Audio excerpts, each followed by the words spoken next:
don't know about you, but this weekend, with the warmth and the sunshine and all that kind of stuff, man, it just makes me say summer's here, and that makes me happy. I know technically there are some people who love to be misers on the calendar and say, we're not there yet, buddy, but I don't care. It's in the mid-80s. I'm calling it. It's officially summer. Enjoy it. All the things that make me happy are coming about. You know, the lawn's looking all nice, got all the plantings in. We got a lot of summer activities out in front of us. I know a lot of your summers probably are full of big plans and a lot of things going. And I'm excited to start a series today that's going to launch us all the way through, take us all the way through summer. And so as you think about this summer and you think about what your plans might be all summer long, I hope that at the forefront, as a priority for you, man, being right here Sunday mornings, every Sunday in the summer, it's going to be an awesome, awesome summer. I want to say thank you to all you guys for the kind of the work that we've done that you've done over the last couple months to spread out over 3 services. We were really at a point right before Easter where we only had 1 service with any room at all to grow. And so it was a little bit of a stretch for, I know, a lot of you guys to take that step. You guys probably had to stretch the least this 9:45 service. I always refer to 3 service times creates the 3 little bears, the church version of the 3 little bears. The first service, ooh, that's too early. The third service, ooh, that's too late. The middle service, that's just right. The challenge is it's a little bit too just right sometimes. And so the parity among the services has been one of the most encouraging things that we've seen over these last few weeks. It's been really, really cool to see the church continue to grow. And I just hope that happens through this summer like it did these last couple of summers. If you're new with us, here at Northview, thank you for being here today. I know on a day like today, there's 100 things you could have done that would have been really fun, but it really means a lot that you're here with us today. We're kicking off a series called The Big Ten today, and it's about the 10 Commandments. I actually had to borrow a couple weekends in May to make this whole thing fit into our summer schedule, but this section of Scripture is one that I am really excited to dive into. I think a lot of times when people hear the 10 Commandments, they think that is so old, like that is so far back there. That is so Moses, that I don't know, man. I don't know how that connects to me today. And I think that's why I love diving into this because for a couple reasons. One, this section that the story of the giving of the 10 Commandments is set in is right in the heart of this big picture thing that God is doing to redeem his people. This falls right into that big picture part of the Bible. I mean, you've got like the book of Genesis where God speaks this promise to Abraham and his wife Sarah, I'm going to make you into a great, great nation. You've never been able to have kids before. You're 100 years old, but trust me, I specialize in doing the impossible, and you are going to be the parents of this great nation. And we go through the book of Genesis, and we're kind of tracking that promise that God made. And it finishes with this kind of cool rescue moment where God sends a guy named Joseph to save the people from famine. And he's got relationship with Pharaoh. And it's just this real cool providence of God thing. But you turn the page to the book of Exodus, and all that's been out the window. And there's a new Pharaoh, and he doesn't care about Joseph, and he doesn't care about the nation of Israel. And they go basically MIA as a nation. They get absorbed into life in Egypt. But God has the plan to make his people a special people and to bless all the people of the earth through them. And so he orchestrates this plan with a guy named Moses to go in and be a deliverer. And so he comes in and tells, Pharaoh, let my people go. And Charlton Heston's them all the way across the Red Sea, and they find themselves out into the wilderness on their way to the promised land so that this promise that God had spoken could be realized. They could be back to the garden, like the Garden of Eden. There would be this garden-like area called the land of Canaan. And we find ourselves, when we read this today, about 3 months after the nation has been led out of Egypt, but they're still kind of hanging out in the wilderness, waiting for the next thing to happen, waiting for God to reveal what's next in their life. I hope that this 10 weeks that we spend together will kind of be a similar thing where you'll get a chance to hear, what God do you have next for me in my life? In this particular part of the story, we find the nation at the base of Mount Sinai. And Moses is dialoguing with God, and God reveals to him that he has something that he wants to reveal to all of the people. Now, this is a big deal because God doesn't normally talk like this to people. They don't have a Bible where they can just open it up at this point in history. They don't have a Bible that they could just go, I wonder what God wants to tell me today. So for God to want to speak to them is a big deal, and this is what God says. He says in Exodus 19, verse 4, you yourselves have seen what I did in Egypt and how I carried you on eagle's wings, and I brought you to myself. Now, if you obey me fully and keep my covenant, then out of all the nations you'll be my treasured possession. And although the whole earth is mine, you will be for me a kingdom of priests and a holy nation. And these words you are to speak to the Israelites. He's going to go in from this point to speak these words called the Ten Commandments. In fact, it's often referred to as simply the 10 words. Now, it's more than 10 words, but it's almost like if you think of each phrase or each commandment as a word from God, here are the 10 words from God. This is what I want you to communicate, Moses. I'm going to make you into a great nation, and you're going to be my people. And this is how life with me and life with each other is going to work. Exodus chapter 20, verse 1, God spoke all these words. He said, I am the Lord your God who brought you out of Egypt, out of the land of slavery. Because I want you to tell the people, I am the Lord your God. He literally says there, I am Yahweh, or I am that I am. He's giving them specifically his most sacred, intimate name. I want you to tell the people, Moses, that the same God that delivered them out of Egypt, the same God that brought the plagues, the same God that opened up and parted the Red Sea and allowed you to walk across on dry land, the same God that was leading you is now communicating with them. The same name that I gave you, Moses, when you asked, what am I supposed to tell Pharaoh when he asks who sent me? God gave Moses in that moment his name. He said, you tell him I am, that I am sent you. He tells the people in this moment, God does the same thing. The same God that was with Moses is the same God that's communicating with you now. And I will be the Lord your God.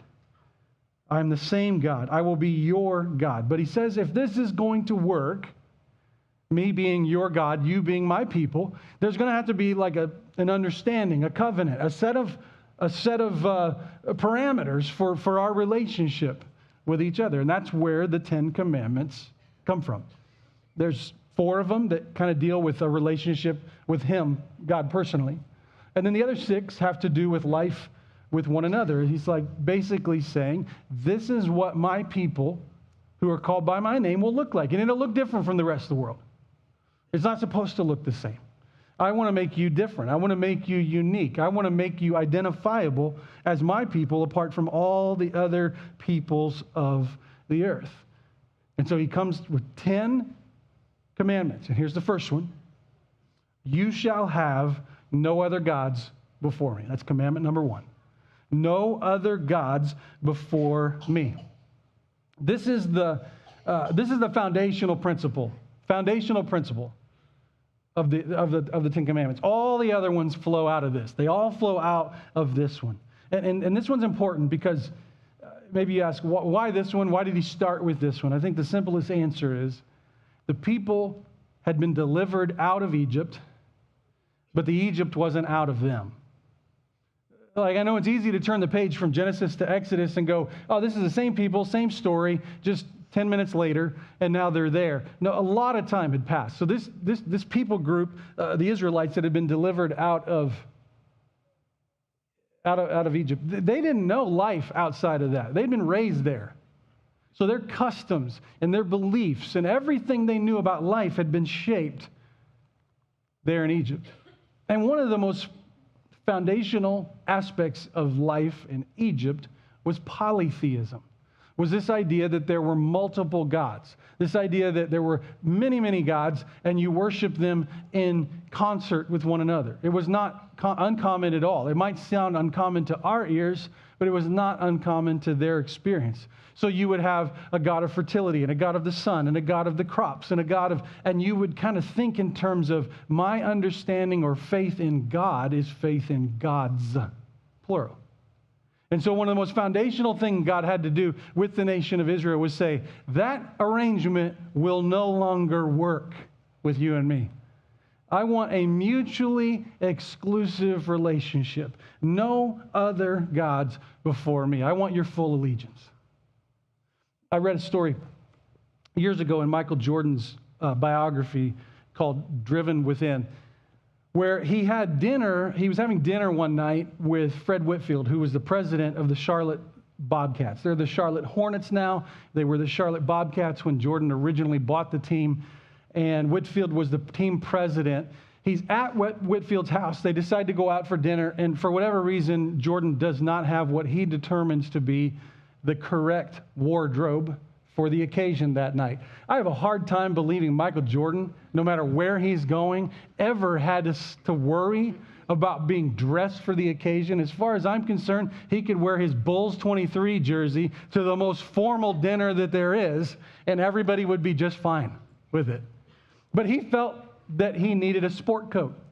And Whitfield and he were enough close in size that he said, Fred, I need to borrow a jacket for dinner tonight. He said, go ahead, head back to my closet, take your pick, whatever you want. So Jordan goes back into his closet. He's looking around for a sport coat. He notices that there's a section of his closet that has all kinds of like athletic wear, sportswear in it. So, of course, Jordan, being a Nike guy, right? He goes and he starts looking through there expecting to see all Nike, and he sees a whole bunch of Nike and a whole bunch of Puma gear. Now, Whitfield obviously had a relationship with Michael, and through Michael, a relationship with Nike. That's his brand. It's been his brand since he became a pro. He practically built the Nike that we know today on his superstardom. The Puma stuff had come from Ralph Sampson. Some of you guys are a little older sports fans will remember that name. Ralph Sampson in his day was a pretty good ball player. He was a Puma representative, and a friendship between Whitfield and Sampson had resulted in a bunch of free Puma gear that he had given him. Jordan sees this stuff in his closet and will not have it.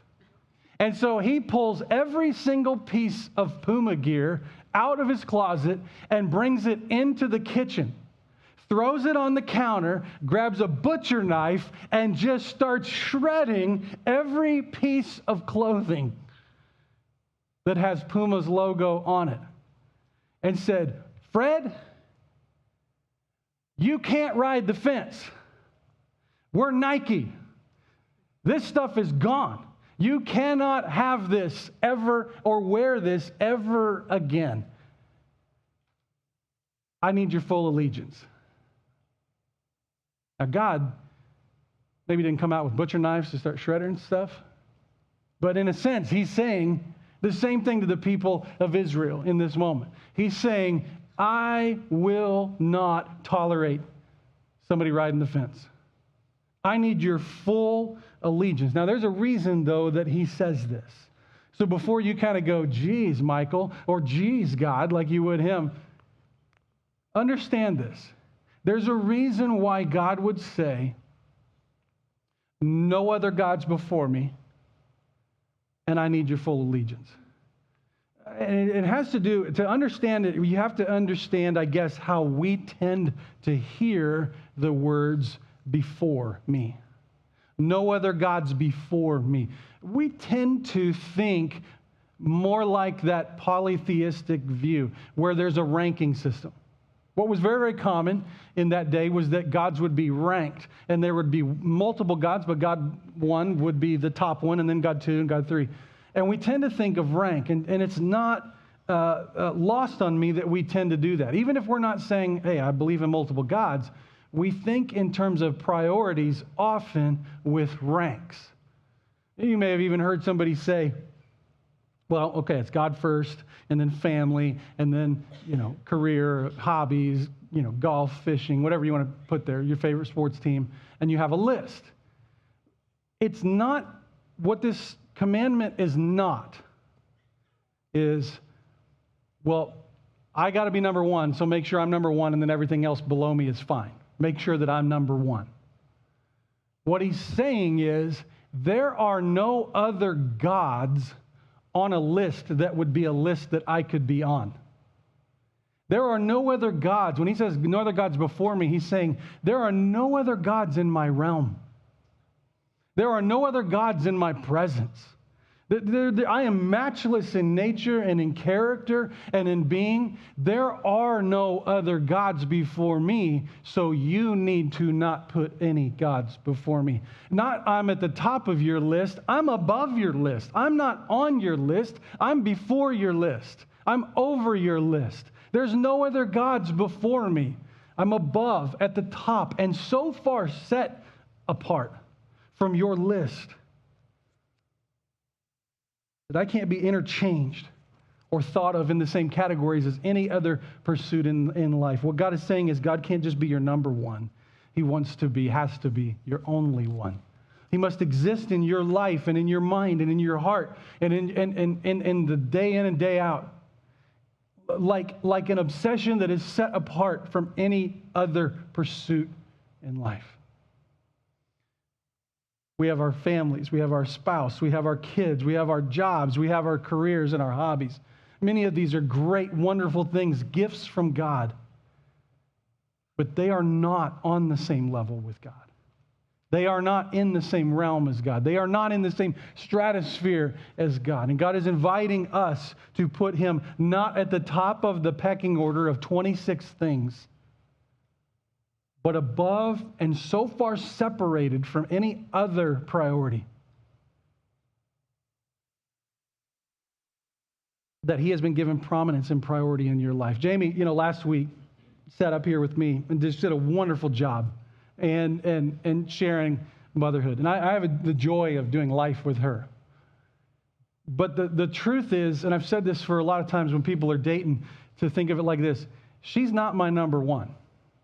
She's my number two. So when you're dating, you got to go find your number two, right? Because God's got to be, but the separation between them is so vast, and that's not to do anything to demean my wife. When I said, I love my wife, she could not raise the sun like God just did this morning. I love I'm passionate about things in life, just like you're passionate about things in life.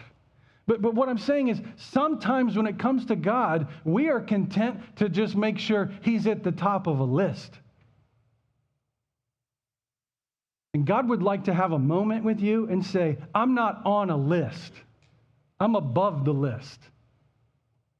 You can't just keep me as the number one priority. You have to understand that I am separated from any other priority in your life because I am in a realm unlike any other thing in this universe. Some of you might say, well, I've never bowed down to some idol, or I've never bowed down to a totem pole. I've never bowed down, set up a household shrine and worshiped it. Yet at the core, what we struggle with, if we're honest, is divided loyalties, misguided priorities.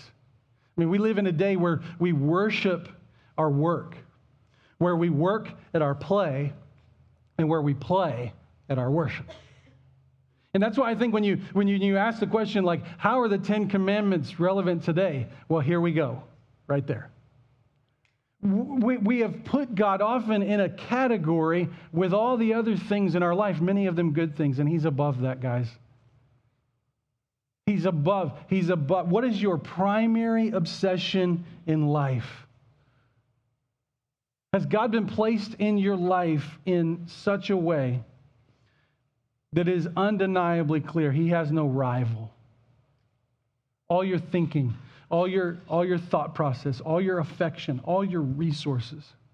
I mean, think about the things that you love to do in life.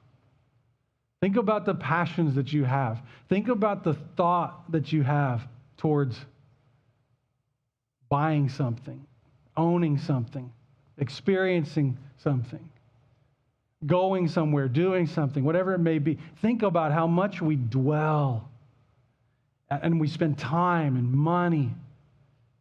And God's inviting us to go, where am I in that conversation? And when was the last time that level of effort, that level of intentionality, that level of focus was directed towards me? I'm above all the other things in this world, even the good things that I have given as gifts.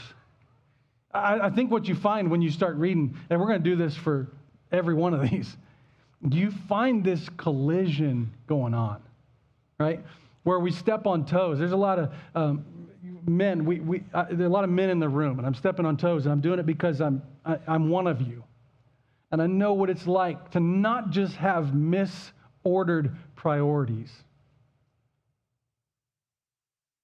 but to recognize that thinking of it simply as misordered priorities is part of the problem. That there's a yielding that needs to happen in my life where God is set apart from anything else, above all things, and any other pursuit is seen as a distant second. The purpose of these commands, all 10 of them, is that in each one, God's going to reveal something. He's going to say something, and that should matter to us. God's talking. God, the God who has no rival, is talking to me. When he instructs me, he's going to confront me, because there's this thing that I like to do with authority. Reject it. And you do too. We all struggle. We all struggle. There's a confrontation of wills, between wills, that's going to go on with every one of these commandments. Then there's going to be this instruction that he gives to say, instead of living the way you live, now I want you to pursue this instead, with a promise that if you live that way, that if not immediately, ultimately, you will be grateful for doing it because you're being transformed in the process. See, part of God wanting to choose a people that he could bless all the nations through and to make them unique and different was, I want to show you who I am, and I want you to live like I live. I want you to have my character in your life. And every one of these commandments starts to point us to something that's a really hard thing to embrace. I am so broken that I don't know if even on my best day or my best week or my best month that I could live with this law and not violate it. And in doing so, what it opens up is, I need help. Maybe even better said, I need saved. I need rescued. And that, friends, is going to be something we're going to see every single week. It's how this law that was given by God was designed to put us in a place of humility before him, with the light shown really clearly on the problem, but also God's solution to the problem.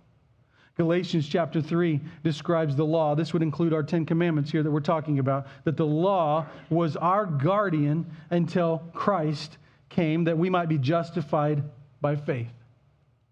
Now, this word guardian, that the law, the 10 commandments, it is our guardian. It's a really appropriate word, but let me give you the original word that was written and try to help you understand it just a little bit. The original word for guardian was paidagogos. Strange name. Here's what it is. A paidagogos was actually a specific person inside of a household that was given a responsibility to help raise children. It was most typically a slave that was given a particular job, and that job was, you're going to be with the boys and help them become men. You are going to do a handful of jobs over and over and over and over so that they become who we want them to become. And the four-pronged job of a paidagogos was first to protect. So they would go wherever the boys went. Wherever the boys went, this guy would go with them because he was their protector. Now, the boys often hated their paidagogos because he was a killjoy. He would be like, no, you're not going to jump off of that because I got to take you back home in one piece at the end of the day. So get down from there and knock it off, right?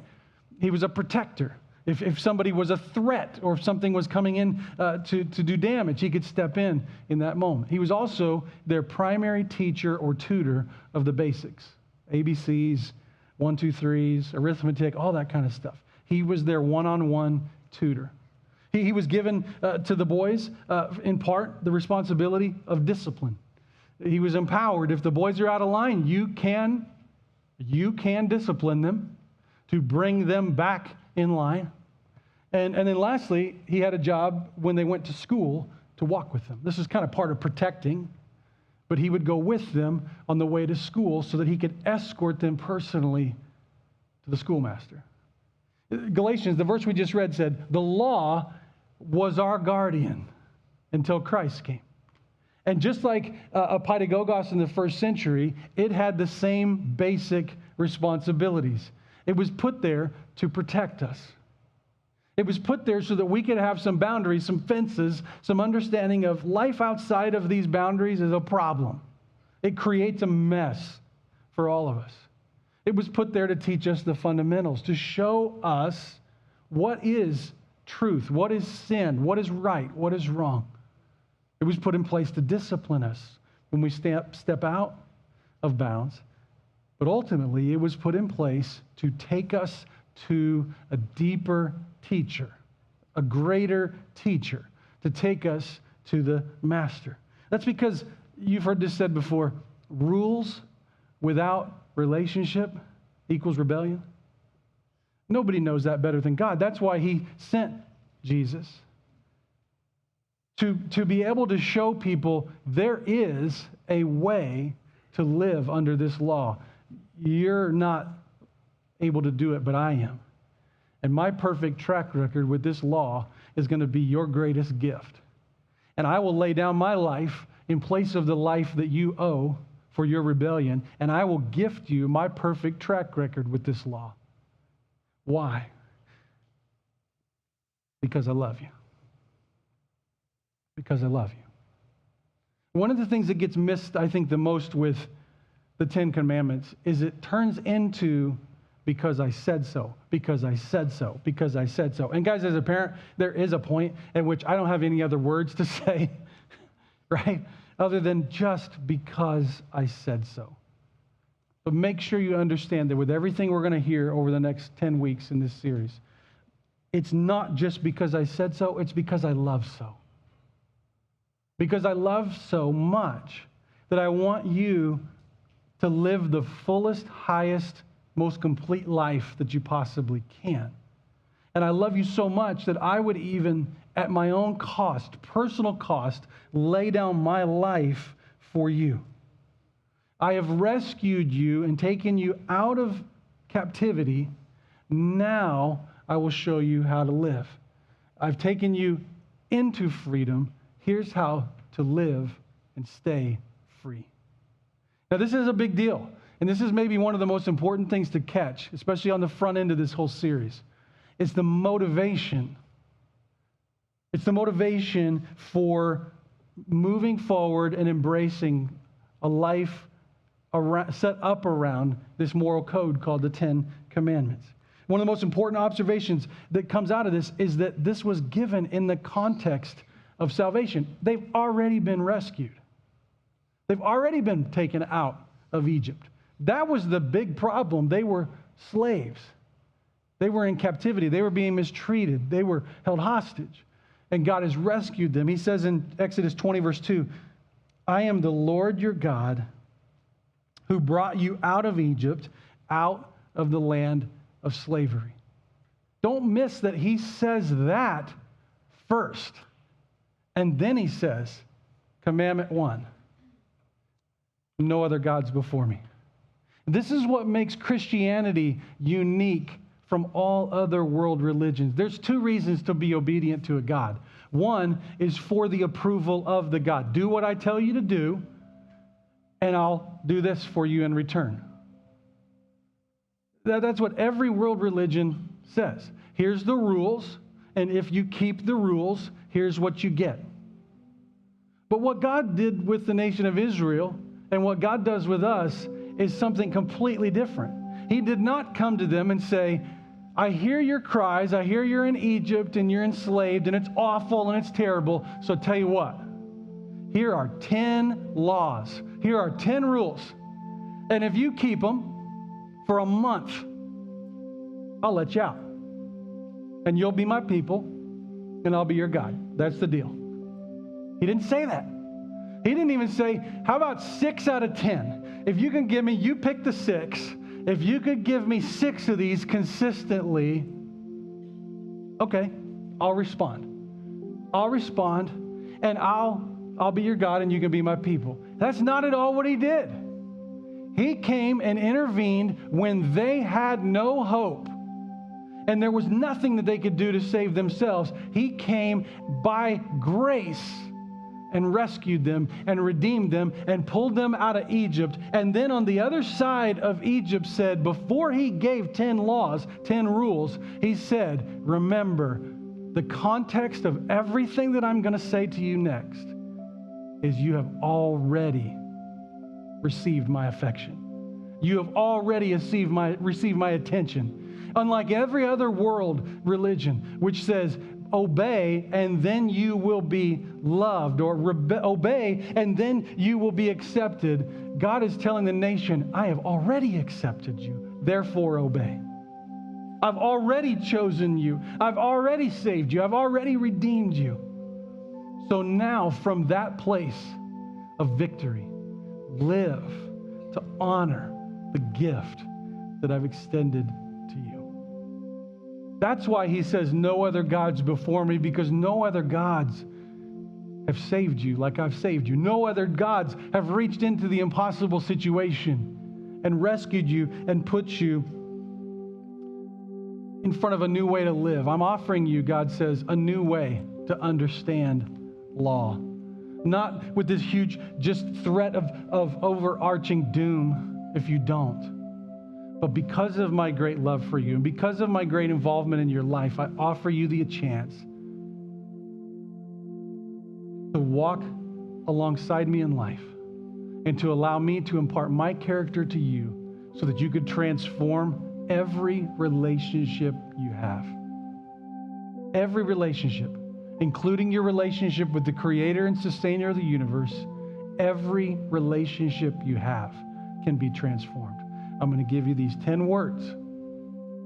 And as I do work in your heart, you're going to be pressed deeper and deeper and deeper into relationship with me, recognizing the brokenness that's inside of you to the point that you will cry out for help. And when you cry out for help, you will realize that I have sent my son to be the solution. I've sent my son to give a personal representation of who I am and to invite you into relationship with him. So my prayer for you today is that you would respond and take that step of faith. In fact, I just want to ask you, if you would, just to go ahead and stand. And just as we get ready to sing, that your mind is already beginning to go to a place where you're asking yourself this question. If God is the King of Kings and Lord of Lords, he has no one in his realm besides him. He stands above all. He is above all. He's reigning above all. Have I given him that place in my heart? Let's worship with our eyes fixed on our Creator and Savior. If you've got a decision to make or a response that you're ready to take with God, I invite you to do so. If you want to talk to somebody personally while we sing, I'll be standing at the back.